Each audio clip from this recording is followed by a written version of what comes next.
Hi, friends. This is Wendy Harrop, and welcome to the Say Yes to Yourself podcast.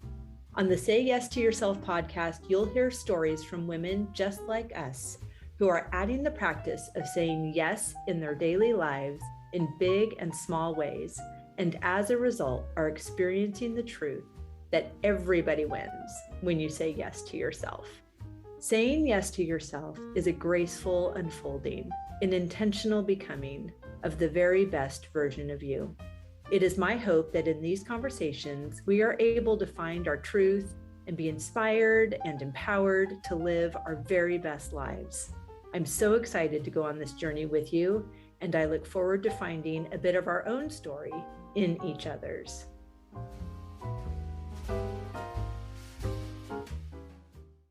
Hello, friend. Welcome back to the podcast. I'm so glad you're here. Okay, so if you have been listening to this podcast for a while, you have probably heard me mention a book that I purchased, I think about 2 years ago, and has been sitting on my shelf. I felt when I purchased this book that it was a good purchase. I felt like a better person for having owned the book, but I wasn't quite ready to read it yet because I was pretty sure it was going to make me mad when I read it. And the book is called On Our Best Behavior: The 7 Deadly Sins and the Price Women Pay to Be Good by Elise Lowen. And I was right.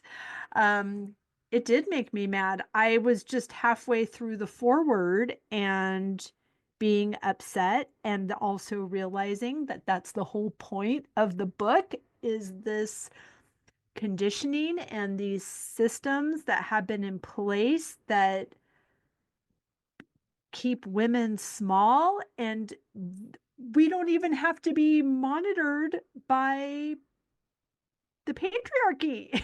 Like, we self-monitor. These concepts were taught at such a young age that we manage ourselves in reference to these 7 deadly sins. So, oh my goodness, it's about to get saucy in here. I'm going to tell you that. And I thought, again, halfway through the foreword, ooh, I think we need to book club this book in the Say Yes Sisterhood. So I reached out to them, asked them what they thought. They were all quick yeses, even though I was sending these messages during my morning routine before 7 a.m. And then 3/4 through the foreword, I thought, no, not just for the membership. I want everyone that listens to this beautiful podcast to know that they are invited to book club this gorgeous read together. So I think that being angry is uncomfortable for me because it's unfamiliar, not because it's wrong. And if any of these feelings are creeping up for you as well, I just think that the collective safe space that we can hold for each other to discuss some concepts and create a better world on the other side of it, I think that would be really in service to you, to me, to us.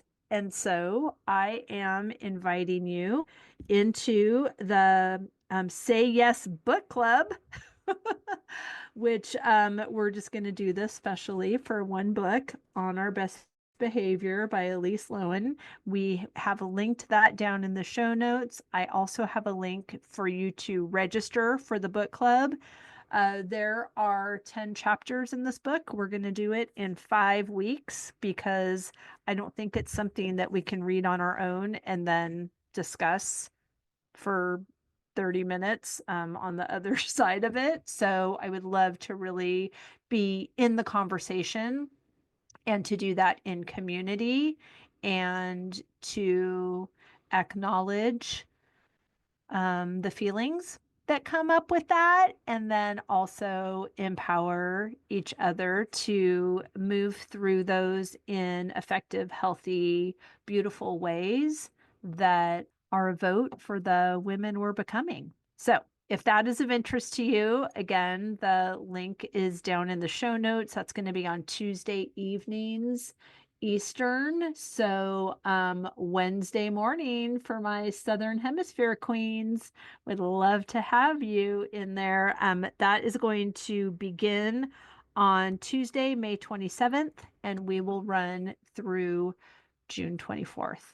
So, would love to have you there. Click the link in the show notes and get yourself registered and then get your hands on this book. It's going to be good. Okay, speaking of good, today's guest is the fabulous Lana Sheppard. She is a business coach, author, and champion for entrepreneurs ready to embrace what many fear, letting go. Her latest book, Give Up Ignition, guides business owners and leaders in challenging outdated beliefs, habits, and narratives that stand in the way of real success. Lana's passion lies in showing entrepreneurs how financial literacy and strategic decision making can unlock sustainable growth in a way that's practical, engaging, and unlike anything you've encountered before. She believes success truly begins when entrepreneurs stop trying to do it all and start doing the right things well. She likens it to a hot air balloon. Without shedding the extra weight, there's no way to soar. I cannot wait to share this gorgeous, expansive conversation with you. Please welcome Lana Sheppard. Lana, I can already tell this is going to be one of my favorite conversations because in the couple of minutes that we've been speaking before I hit record, I have already learned so many fabulous things about you that I'm just, it's delicious. I cannot wait. Thank you so much for being here. Thank you for inviting me. I'm looking forward to our conversation. It's so fun.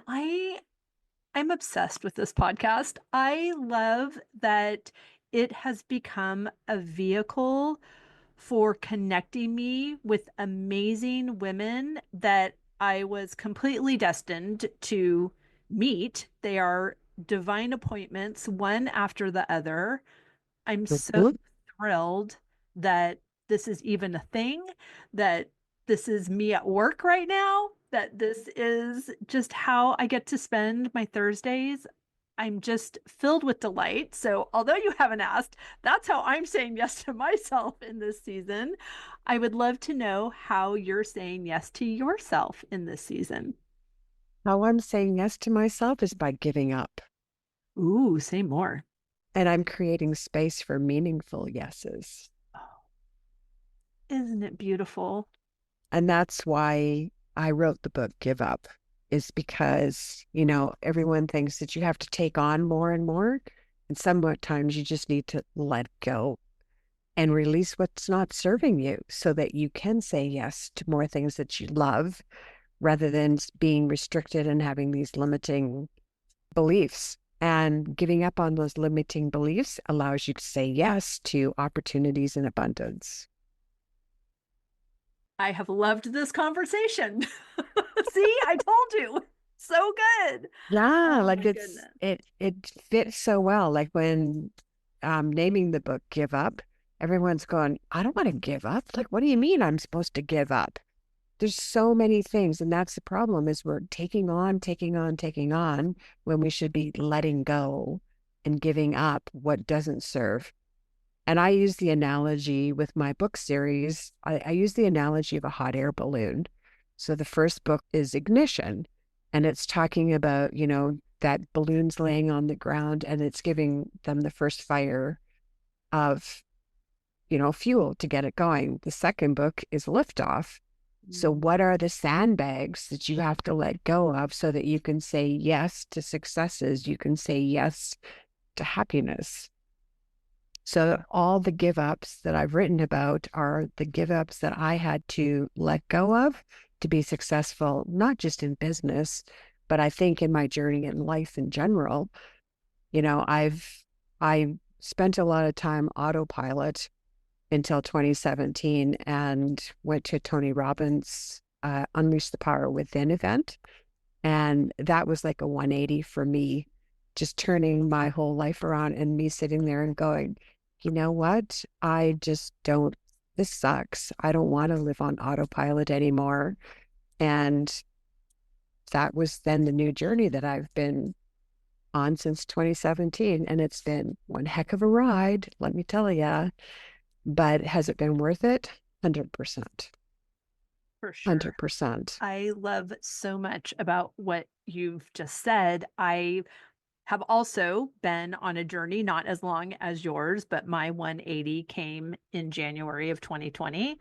And the past 5 years has been monumental, transformational, exact, just like you said, 180 degrees Mhm. from the life I was living. And there's something about autopilot that it's like buying a house that was remodeled in the 80s. So it's not that it's not functional, it's just not what you want. But it's, maybe you just have to put up with the shiny brass until you save enough money to get the fixtures that you want and the kitchen that you want. But when we're in this place that has this level of comfort in the form of familiarity, but Mhm. discomfort in the form of death by a thousand paper cuts, it can be a huge feeling of how in the world am I going to right this ship? How am I going to turn this thing around, be the deliberate creator of my own experience, get the life that I want? And I think what you've discovered and what I've discovered as well, Mhm. especially in your book Give Up, that that is not a ship we have to right. It doesn't take that efforting. It takes that giving up, that releasing of the oars, and the boat just turns in the flow of the current. I consider it, I was stuck on a feeling. Mm, And that feeling was despair, anxiety, overwhelm. I don't know. I had quite a few different things. I became a single mom. My husband had died, I'm had kids in school. There was other circumstances around that, but then I buried myself into starting a business. So as long as I was working all the time and just focusing on my kids, I didn't need to feel, I didn't need to sit back and look at the whole mess. That was my escape. So mm, building my business, and I built a considerable business that I sold actually 1 month before COVID. Like the universe couldn't have been more blessed. I couldn't have been more blessed by the universe than right. that. But what I did recognize is that you're just going through the motions, Mm, and we all do it. Like we all get up in the morning and we have this routine. We mindlessly go through our day, and how many times have you walked out of the house and gone, I can't remember if I shut the curling iron off or did I lock the door? Did I do these things? Because we don't even think about what we're doing. It's just second nature to us. And that's how I was. I just went through the motions. I went to work. I did this. I did that. I didn't think about anything. I didn't take a day off. I worked every day. I worked Christmas. I worked New Year's, whatever, constantly working. Because if I did not do that, then I'd have to sit and actually look at my life. And I didn't mm, want to do that. So 2017, when I went to UPW, it's like I came home and the closet door came open and all this crap from my life went on the floor. And I made the choice that day that I'm not putting it all back in the cupboard. yeah. I'm going to take every single one of these little things that I was dealing with and I was going to look at them and go, is it serving me? Do I believe, the circumstance? Because a lot of it was limiting beliefs. So is it true? Most of it's not. It's stuff we make up or whatever the case may be, or things we've been told, which in my case, that was a few things. And then if it's not true and it's not serving me, then what am I going to replace it with?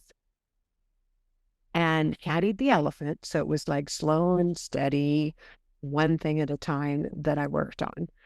And like with you and, saying yes, that was my own yes journey, in that the fact that I wanted to go through, and every no and every give up that I had opened the door for a yes. Like it fits perfect, Wendy. Like honestly, like giving up toxic habits Mm. then allows you to say yes to personal development. Can you give us an example of a toxic habit? Because it sounds like, well, obviously, we don't have any of those, or I'm not How many would smoking you or like? something, right? But I think that there's those words that we associate with something that other people are doing, not us, but I know what you mean, and I would love for you to share a few that you've considered. Okay. So most limiting beliefs start when you're 5 or 6 years old. Mhm. Something's happened, you're told something. And one of the things that when we were young, my mom would give us a list, especially in the summertime. Pick the weeds, do this, do that. I'm Canadian, so in the winter there's not a lot to do other than shovel lots of snow. But summertime there's a little bit longer list. And one of the things that my mom always said is you can't have any fun until the work's done. That's my So, mantra. No fun till the chores are done. I think our mothers okay, must have been sisters. okay. So when you're an entrepreneur, when does the work stop? Mhm. Is there such a thing? No. And honestly, I had that aha. Like just about 63 years old. And I had that aha about 2 years ago, thinking, this has been running in the background, making my decisions. And to this day, I have to stay aware of that. And I still need to give myself permission to go have fun, That's because right. that work is sitting there. That's how ingrained some of this stuff is. Another one is my sister and I used to fight like cat and dogs. And we would go with mom shopping, and she would say, if you guys can behave yourself, please, I'll buy you a treat at the end of the day when we're finished shopping. And we would wait and, do everything in our power not to squabble and argue with each other. Mom would get down to doing groceries, and we would say to her, we've been good. Did we get a treat? And my mom would say, it's too bad you had to ask. Now you don't get it. Oh So here's my another. gosh, they were sisters. Yeah, and she didn't mean it in a bad way. She was just teaching us. But how I interpreted that now the rest of my life was I don't ask for help, because if you ask for it, you're not going to get it. Mm. Or if you You ask know? for something that's not even help, but for something desirable, then it just means you're selfish. Correct. Correct. So there's two examples that were absolute aha moments for me. And now I really pay attention when I'm in a situation or I'm making a decision, thinking to myself, what am I thinking to myself? What am I using for how am I determining whether I'm using healthy beliefs or am I Mm. falling back on the old ones? Because maybe I have some fears. It's like launching my first book. I had this fear of judgment that I couldn't even do my launch. Like I was scared out of my mind to put my book out there, going, what are people going to think, this, that, and the next thing? So instead of doing a big hurrah with my first give up book, I was at the lake with my dad and I could have hidden under a rock. Mm. That's how, and I'm thinking, okay, here I am writing about it. If I'm talking about it, I gotta be walking it. And it's not like stuff that you can get over just overnight. Or perfectionism. You have to give up perfectionism so you can say yes to progress and action, because perfectionism causes you to be paralyzed. It causes you to procrastinate. So when you give up that perfectionism, it allows that yes to progress, to move forward, to be maybe uncomfortable with being, comfortable with being uncomfortable Exactly. as Well, as well. perfectionism is a trauma response. 100%. And as Tony Robbins says, it's the lowest.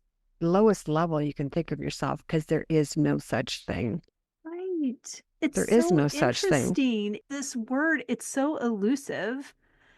And we always say, well, it's not perfect, but we don't expect it, yet it's so a part of our vocabulary. We don't expect it Hmm. from other people, or we do. We don't expect it Yeah. from ourselves, or we do. And it doesn't matter. The end result or what is happening and what's in our experience is still what it is, whether we're upset about it because it wasn't perfect or Yeah. tolerating it because it wasn't perfect. I mean, it's just, it's such, that is so toxic. Well, I think like another thing is like giving up on comparison. We're always comparing each other, Mhm. how am I like the other person or any of that. And I think when you give up on comparison, then you're saying yes to your own unique journey. Because That's does right. it matter what anybody else thinks? Nope. No, it's not their story. It's not their journey. It's not their dreams. I was listening to little motivational video thing with Oprah.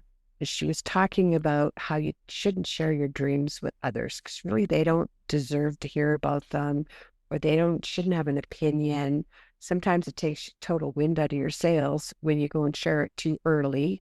Hmm. And I thought, isn't that interesting? Because that is so true. And Yeah. especially of entrepreneurs. Like, Hmm. my sister's always saying to me, when are you going to grow up? Like, when are you going to finally know what you want to be when you grow up? I don't want to grow up. I'm having fun.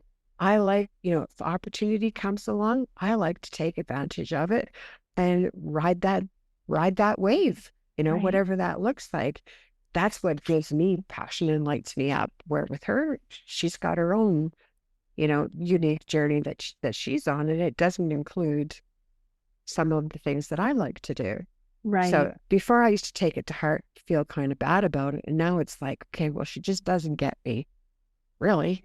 And does it matter? No, it doesn't. It doesn't matter. Only one I have to deal with is me. It's my That's right. story, my journey. That's right. And so much of the giving up is not, sometimes when we hear that, we're like, oh, I can't give up on my dream. I don't want to do that. And it's not, that's not what you're talking about. And it's No, not the level of surrender required for the achieving of those things is not giving up the desire, it's giving up the resistance to the 100%. desire. Well, it's giving up all the weight that's holding you down. Hmm. Right, the sandbags. Yeah, when you give up that weight, then you say yes to soaring, Yeah. to soaring whatever those new levels are that you're able to do. Because limiting beliefs will always, it's kind of like being in a box with a lid.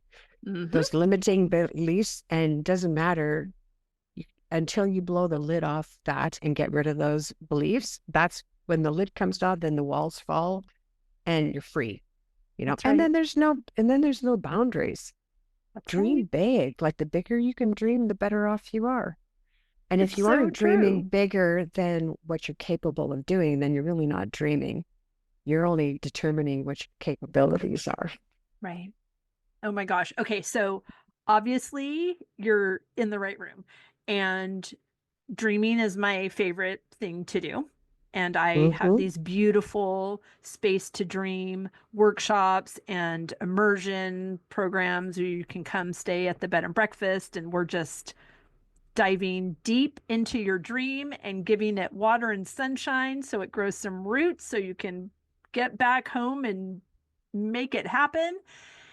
And I understand what you're also saying about not sharing it with people that don't understand.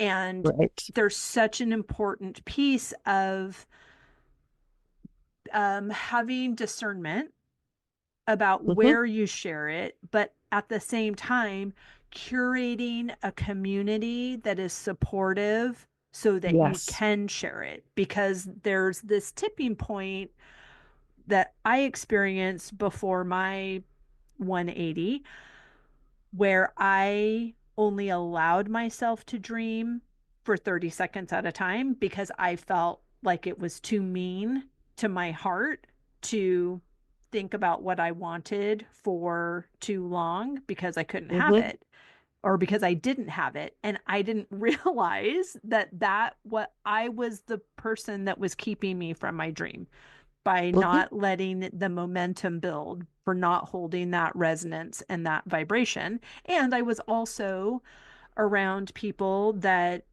did not appreciate or celebrate dreaming as much as they appreciated and celebrated quote unquote reality. Mm-hmm.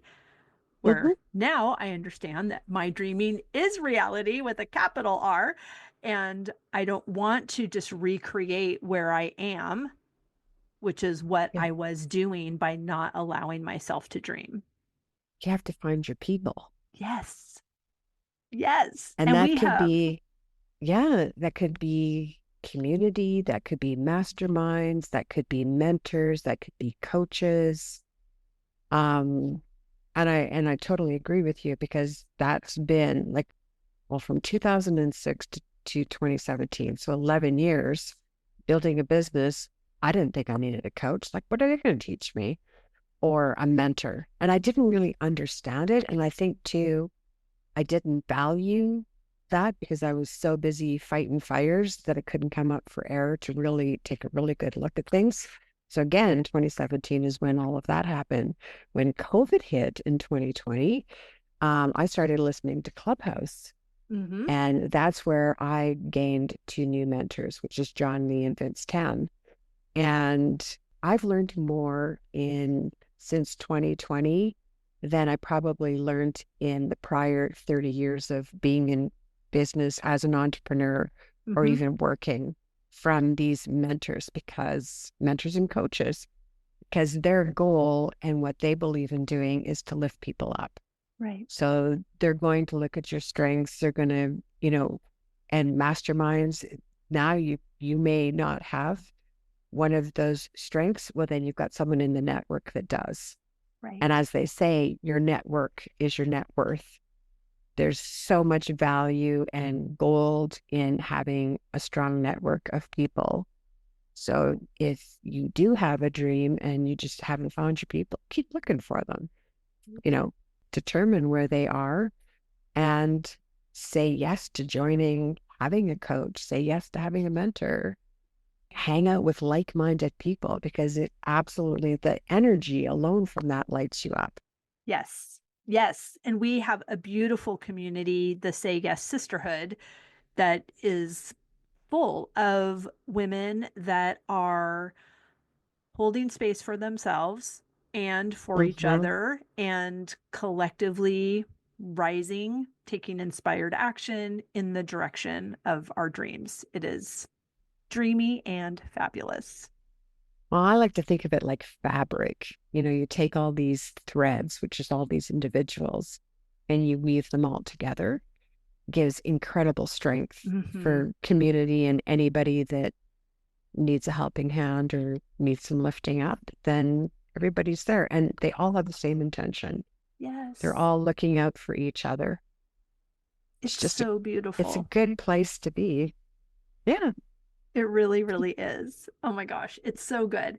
So, how has this trilogy of books, you've obviously come out from under a rock and you are now letting people know about them and sharing the trajectory of those incremental steps. What are you hoping the reader will take away? Where should people start at the beginning? What are your thoughts? Yeah. The book series is I've identified all of the give ups that I had to give up to be successful in my business. And a lot of them have made me more successful in my personal life Sure. and just feeling better as a person. Each book has 11 chapters. So the first 11 were the first 11 give ups I had to give up when I first started my business. And I also identified one, I didn't have the myth of overnight success, but a lot of my Okay. clients did. So over the course of 14 years, I had a bookkeeping and payroll business for small businesses. So over the course of 14 years, I had about 1,300 clients come through the door. So I saw all kinds of journeys. I saw clients that didn't do any market research. They'd set up a business thinking they had this brilliant idea. They'd hang their shingle and then nobody came in the door. And they're going like, Mhm. what's going on? Why isn't everybody flooding my Right. business? Well, there's a lot of reasons for it. Or you've got clients that will watch stuff on Facebook, Instagram, TikTok. Oh, I did $1 million in my first 3 months. Okay, some of that's a little bit far stretch. And if you did, congratulations, but it's not the norm. Right. Don't And they when say you it look takes at 10 anybody, years? It takes 10 years to become an overnight success? yeah, and the thing is you got to remind yourself that every single one of those people got knocked down a lot of times. I For like to sure. call it failing forward. Right. They've made crazy mistakes. Some of the most successful individuals climbed the ladder, did a face plant, lost everything to turn around and rebuild again. Right. So there is no such thing as overnight. Absolutely not. The second book is, again, on the journey, you're going from being an entrepreneur to then going from an operator to being an owner of a business. Hmm. So this also, but usually year 3 to 5 in a small business is where too much growth happens. They run out of cash. In Canada, 85% of businesses fail in that three to Wow. five year of small businesses, which is actually, I think, is really sad that it is because it's only because they don't know what they don't know. They don't know how to control growth. They don't know how to keep cash in the business. They don't know how to read their numbers because they have a fear of numbers most of the time. So the next 11 are how do you prepare your business to then take on a team? The third book talks about how do you have a team? What do you have to give up to have a healthy team? How to communicate properly, like micromanaging and do it, the lone wolf kind of mentality doesn't work well when you've got a team. And I Right. learned that the hard way because in 2018, I broke my left hand and ended up with a surgery that went bad that then gave me Mm. excessive nerve pain. Several surgeries later, then I had a finger amputated and I did not have a lot of use of my left hand. There was days I'd wake up, I didn't even know what my name was. So Mm. I then had to give up control and trust my staff to run my business. And it was the best thing in the world because the billing was getting done by somebody else and she didn't give time away like I did. So my Right. sales actually went up because of it. It empowered my staff to take on more things. So there was all these blessings behind breaking my hand, as well as then I prepared my business to sell it. Because when you're doing day-to-day bookkeeping, you're constantly chasing deadlines, government deadlines, year-end deadlines, deadlines. And I recognized that I felt that my experience would be, and I could better serve clients if I could be just doing the coaching and write my book and be able to serve at a higher level, give them the tools that they need to move their business forward. So that's what I'm doing now rather than working in the business. I'm working on the business and teaching business owners, entrepreneurs, how to work on their business rather than in their business. And then fourth book is Beyond and Beyond Boundaries, because with post-COVID, the whole landscape of business has changed so much that what do you have to give up to now operate your business in this new world where employees want to work from home Hmm. and there's so many different the logistics and the dynamics of business has changed and some entrepreneurs have taken it as opportunity to pivot, be agile and move ahead, but it's paralyzed a lot of entrepreneurs and they just don't know, how do I navigate, how do I stay alive, how do I keep my business alive, how do I serve my staff as well as my clients. So that's really what the Give Up series is all about. And each book, there's a website at the end of every chapter. And there's a workbook to go that is free. It's downloadable off of Notion.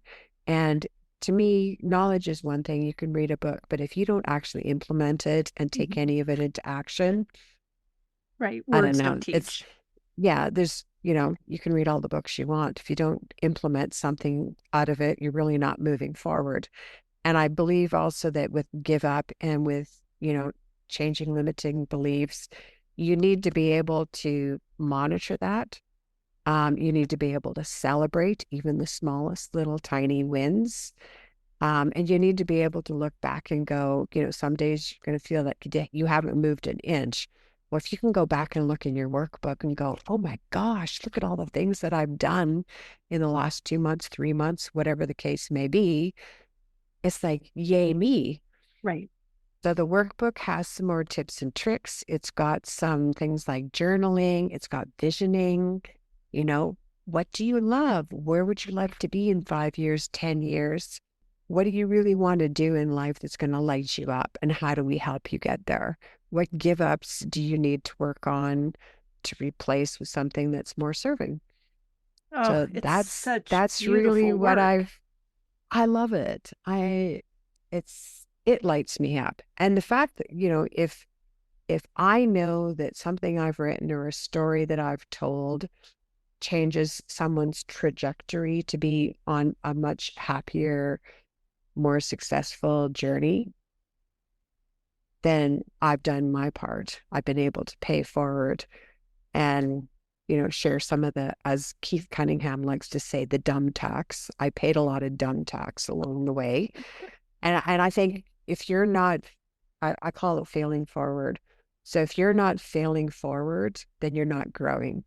But let's make sure that those failing forwards are, you know, good lessons rather than lessons that really you shouldn't have to endure. If you got a little more education, a little bit more about finances, whatever the case may be, and equip entrepreneurs with as much tools in their toolbox so that they can be successful and not be that statistic that the business has failed only because nobody shared their journey or told them that, hey, here's some of the things you need to watch out for. Right. I love that. And thank you for just creating a roadmap for people.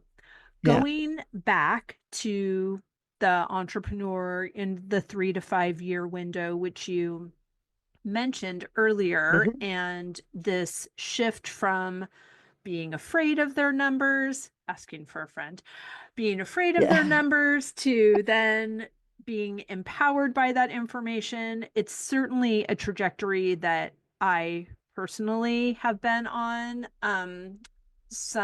A lot of limiting beliefs, a lot of messaging that I received prior to my spiritual awakening that we're still really holding on. Hmm. And how do we I am in this process, so it took me a long time. I paid a lot of dumb tax for sure. And so, how can we take steps to slay this dragon, move past the terror barrier of, oh my gosh, and I'll clarify it a little bit more. What my particular fear was around the numbers was if I see how this thing that I love that brings me so much joy and so much bliss, if I see the quote unquote again reality of these numbers and they clearing my throat, we know that's something good's coming. Um, if I find out that those numbers aren't equivalent to my passion, that somebody is going to take it away. They're going to tell me I'm not allowed to have this business because it's not meeting this financial goal.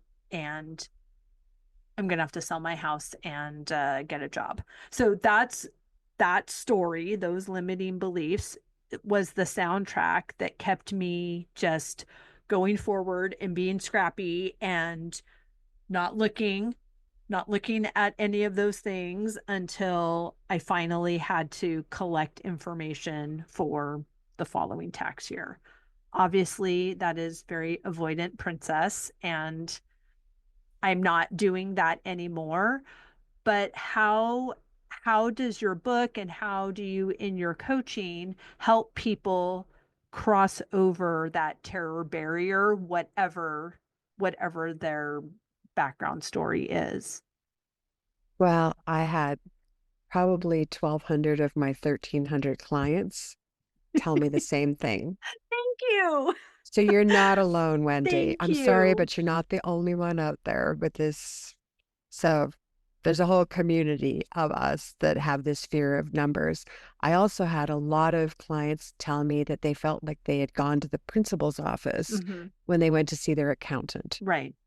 Because Right. accountants, 99.9% of accountants could care less about doing business consulting. They just want to do your taxes, put it in a little brown envelope, and send you on your way. Hmm. Just like your divorce lawyer is not your therapist, your accountant is not your Yeah, business strategist.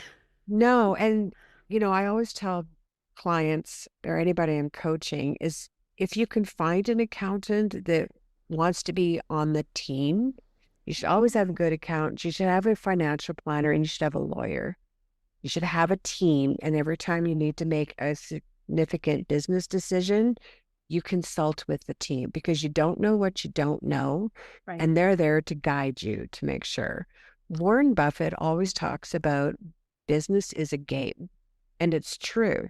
It's very much. So when you go to a soccer game, you go to a football game, if you sat in the stands and there was no scoreboard, how do you know what's going on? You don't. And this Right. is where financials come in. I like to tell clients that the general ledger or the numbers, it's the story of your business in numbers rather than words. Hmm. Every one of those numbers in your general ledger, your expenses, is a decision that you made in the business, is really what it is. Right. And the importance of understanding how to read that is going to make you a better business person. It's going to help you keep profit. And when you make a business decision, then you want to watch the numbers to make sure that your assumption of that decision is moving the needle in the right direction. Right. That's really what financials are. They don't have to be scary. For example, a restaurant. If you've got a restaurant in Canada, it's 30, 30, 30, 10. 30% food costs, 30% labor costs, your kitchen staff, your waiters, waitresses, 30% overhead, and they should be making 10% profit. If their food costs are 40, 50%, ding, ding, ding. Now, if you're not looking at your financials, how are you going to know that? Right. If there's no money in the bank, you don't know why there's no money in the bank. The financials, when you learn how to read the numbers, to interpret them, it's the biggest piece of wisdom for any business owner. I can give hundreds of examples. Restaurants, theft from employees. They walk out with the boxes of steaks. If you're not watching your cost of goods, you're not going to know that. I Right. had an electrician that it took me forever to teach this guy financials. And one of the mandatory things when I had business owners is they had to meet with me twice a year. I did not charge them, but I said, you need to come in, you need to learn how to read your financials, and we need to go through the numbers. And this one guy, I tried and tried and finally told him, I said, you know what? If you don't come in and learn this, then you're going to find a new bookkeeper because I'm not going to continue to do your books. So he came in, he learned about cost of goods. About 6 months later, he phones me bright and early in the morning, freaking out, going, Lana, my costs have gone through. Like they're 28, 30% too high. I don't know what's going on. So he brought his books in. We went through stuff. And we determined that one of his employees was doing things on the side, but Mm. whenever he was buying material, he was buying it and charging it to the company. Oh my. And it was like $70,000, $80,000 worth of Wow. Now, if he didn't know how to read his financials, Hmm. that could have gone on for however long, and he would have just been losing a lot of money and not Right. knowing why. Right. So there's perfect example of, you know, you just need to have someone teach it in plain English. You don't need an accountant, talking down their nose to you or talking over you. And then you walk away feeling, boy, am I stupid. I don't understand this stuff. It's like going Right. to the doctor. Half the time you don't want to ask questions because you don't want to look dumb. Right. Well, and if you're Like, married to that person, yeah, then it's really debilitating. I get And it. it's amazing how a shift in perspective and talking to someone, my current financial strategist, he says numbers can tell any story you want. So let's look at the story and what story do we want to Exactly. tell? And it changed everything for me. And now I'm like make dates with myself, QuickBooks, a love story.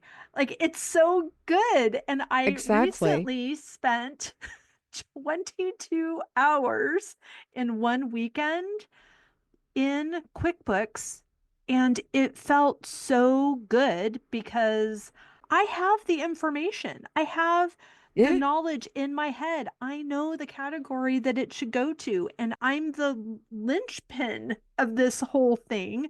And Hmm. instead of being afraid of it, I made Embrace it it. I made it my tool. Embrace it.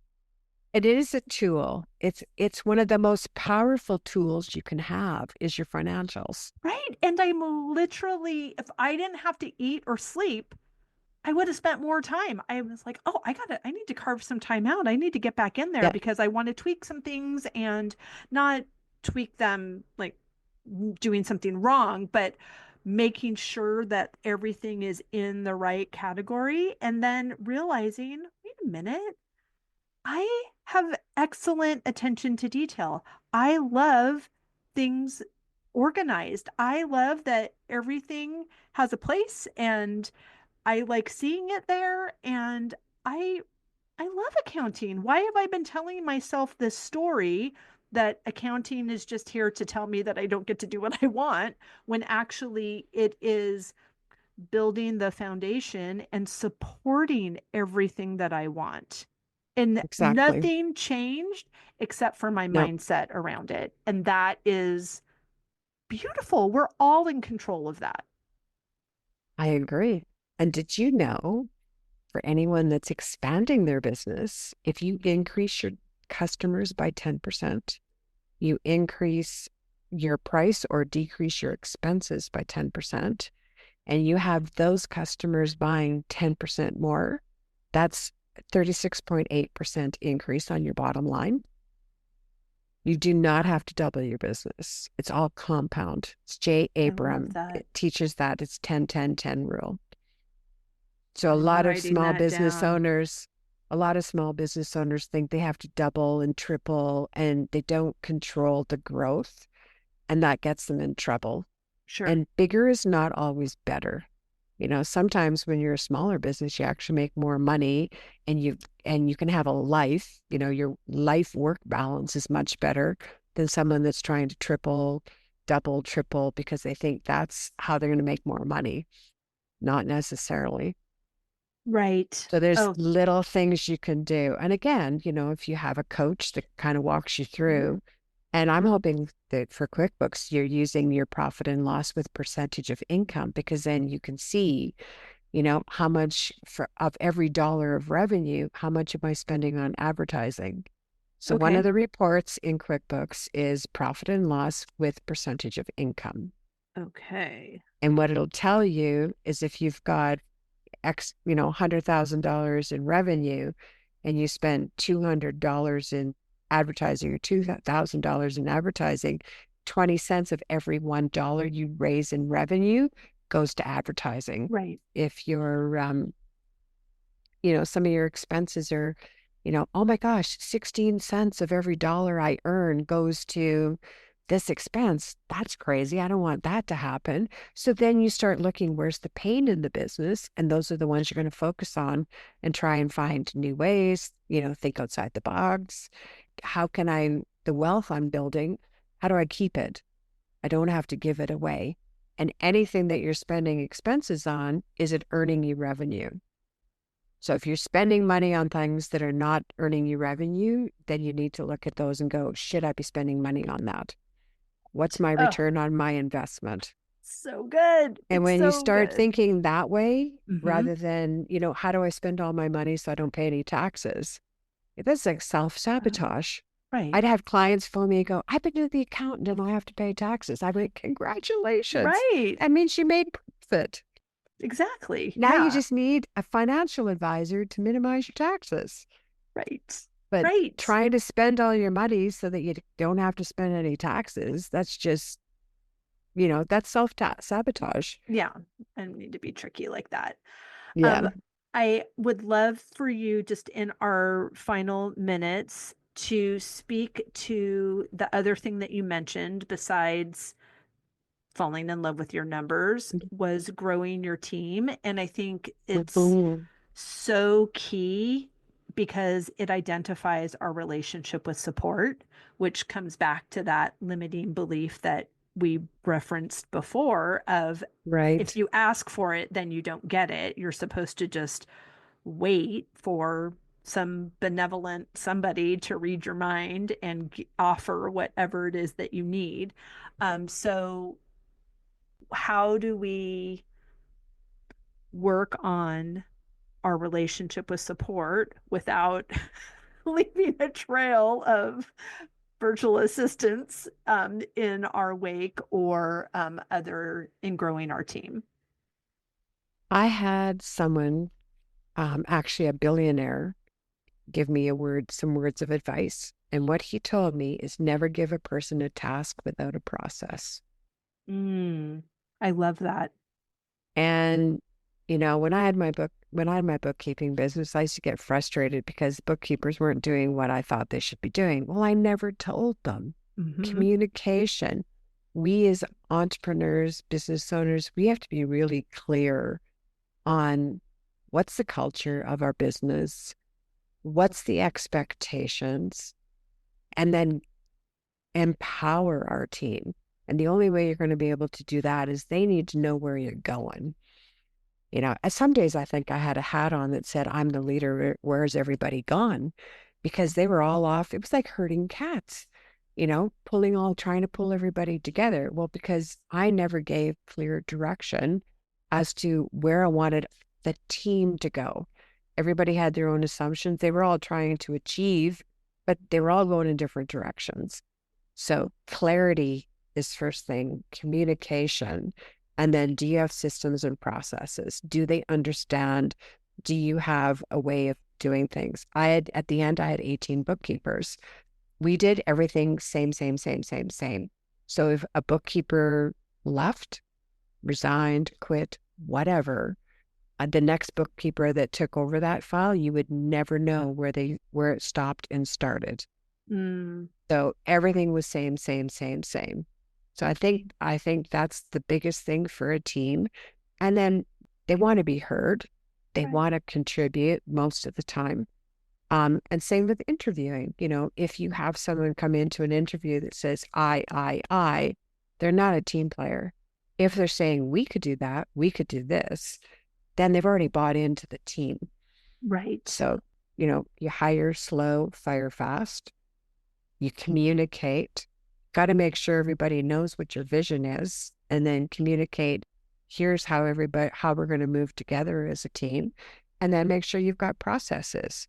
Give them the tools, give them what they need to be able to be. You're setting them up for success as well. Right. Successful as one of the team, as well as making sure they're taking care of the clients as well. So that would be my advice to anybody out there. Thank you so much. It's so helpful. I love it. And I have loved this conversation. Please tell everyone where they can find and follow you, where they can find the books, how they can be in your orbit. Tell us all the things, please. Right now, the books are on Amazon. So the Give Up series, Give Up Ignition, Give Up Liftoff. And there's giveupbook.com. So there's a website. And I personally am on LinkedIn. I write a number of newsletters on LinkedIn as well. So Mindset Matters, Entrepreneurial Insights, as well as the Give Up series, and have a podcast as well. Fantastic. What is your podcast? Podcast is Up Close and Personal, and it's basically colleagues, clients talking about their stories and the give ups they had to give up to be successful on their journey as an entrepreneur. Oh, I love that. Yeah. We will link everything down in the show notes, and I'm sure everyone is eager to have a new podcast to add to their Yeah. library. So that will be so great. I'm going to have you on as a guest, Wendy. I would love it. I would love it. I interviewed Diane Allen, um, and she wrote this amazing book about being in flow state, and she's created this process to help you drop into flow state at any time. Mm-hmm. And in the process, she was asking me some questions of where I feel most in flow. And we determined that it is when I am a guest on another person's podcast. Okay. So I'm I here guess we'll for be it. in flow. We'll I be in can't flow. wait. So fun. Oh my gosh. Thank you so much, Lana. This has been a delight. Thank you.